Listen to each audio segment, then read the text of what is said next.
एक सांसद हैं भोपाल की, सुना है कि नहीं सुना है? मैं उनको साध्वी नहीं बोलता हूं, क्योंकि साध्वी की भाषा में ना हिंसा नहीं होती है। जो सन्यासी होता है वो नफरत की बात नहीं करता है। जो सन्यासी होगा वो नफरत की बात नहीं करेगा, और जो नफरत की बात करेगा वो सन्यासी नहीं हो सकता है। इस बात को याद रखिएगा। तो वो जो सांसद हैं उन्होंने हिंसा की बात की, तो मुझे इसमें ना एक जो है साजिश दिखाई देता है। साजिश जानते हैं क्या है? वो सांसद महोदया एक्चुअली जय शाह के पापा का मजाक उड़ा रहे थे। जय शाह के पापा का मजाक कैसे उड़ा रहे थे? देश का गृह मंत्री कौन है? अमित शाह है ना। तो कानून व्यवस्था का पालन करना किसका काम है? अमित शाह का। तो साध्वी ये कह रही थी कि अमित शाह निकम्मा है, इसीलिए अपने घर में चाकू तेज कर लिए, यही कह रही थी ना। उस बयान का यह भी मतलब तो निकाला जा सकता है कि आप इस देश के बहुसंख्यकों को डरा रहे हैं और आप ये बता रहे हैं कि जय शाह का पप्पा किसी काम का नहीं है, इसीलिए अपने घर में चाकू तेज कर लीजिए। यह बात आपको ठीक लगती है? यहां पुलिस के लोग वर्दी पहन करके खड़े हैं। क्या मैडम, हम ही लोग चाकू तेज कर लें तो आप लोग क्या कीजिएगा?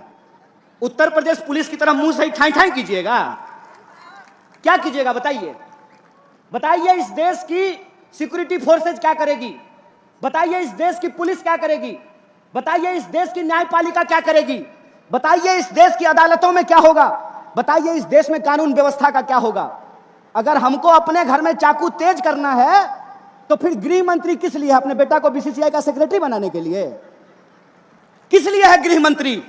किस लिए है रक्षा मंत्री? इस सवाल को अपने मन में पूछिए, और इस सवाल को जब आप अपने मन में पूछेंगे तब आपको समझ में आएगा कि यह नफरत की भाषा क्यों बोली जाती है।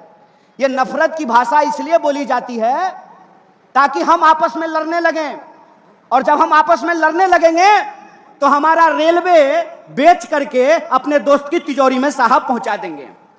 साहब ने कहा कि हम ट्रेन के डब्बे में चाय बेचते थे। गुरु, हम आपको चाय बेचते हुए तो नहीं देखे हैं, लेकिन रेलवे बेचते हुए आपको देख रहे हैं। गुरु, हम आपको चाय बेचते हुए तो नहीं देखे हैं, लेकिन बीएसएनएल बेचते हुए देख रहे हैं। गुरु, हम आपको चाय बेचते हुए नहीं देखे हैं, लेकिन एलआईसी बेचते हुए देख रहे हैं। देख रहे हैं कि नहीं देख रहे हैं? और अगर कोई चाय बेचने वाला होता तो दूध का दाम बढ़ाता क्या? मैं मोदी जी की तरफ पूछूं क्या? अगर कोई चाय बेचने वाला देश का प्रधानमंत्री होता तो जब नया साल आने वाला है तो 2 रुपया दूध महंगा किया जाता क्या? दूध से इनका नाता नहीं है, चीनियों से जरूर है। दूध से नाता हो ना हो, चीनी से जरूर है। और यह बात मैं क्यों बोल रहा हूं? पहली बार ऐसा हुआ है कि कोई हमारे यहां आ गया, गलत किया। पूरी तरीके से भारतीय राष्ट्रीय कांग्रेस चाइना का विरोध करती है, उसकी निंदा करती है कि चाइना को कोई अधिकार नहीं है कि हमारी सीमा में घुसे, और अगर घुसेंगे तो हमको अपने देश के जवानों पे भरोसा है। हमारे घर में लोग फौज की नौकरी करते हैं, इसीलिए हमको पता है। अरे जूता नहीं भी होगा ना तो हौसलों से उनका मुकाबला करेंगे, यह बात हम जानते हैं। लेकिन कुछ निकम्मे लोग हैं कि बड़ी चालाकी से वर्दी के पीछे छुप जाते हैं। कभी वर्दी को बदनाम कर देते हैं, कभी वर्दी के पीछे छुप जाते हैं। जब प्रज्ञा बोल रही थी चाकू तेज कर लीजिए, तब वर्दी को बदनाम कर रही थी, पुलिस वालों का मजाक उड़ा रही थी। और जब सरकार से सवाल पूछा गया तो वर्दी के पीछे छुप गए। तो मैं उनसे कहना चाहता हूं कि विपक्ष होने के नाते हम सरकार से सवाल पूछते हैं, और सरकार से सवाल पूछना सेना का अपमान करना नहीं होता है। सरकार यह जवाब दे कि प्रधानमंत्री जब कहते हैं कि ना कोई आया था ना कोई आया है, तो हमारे जवान घायल कैसे हुए, इस सवाल का जवाब रक्षा मंत्री को देना चाहिए।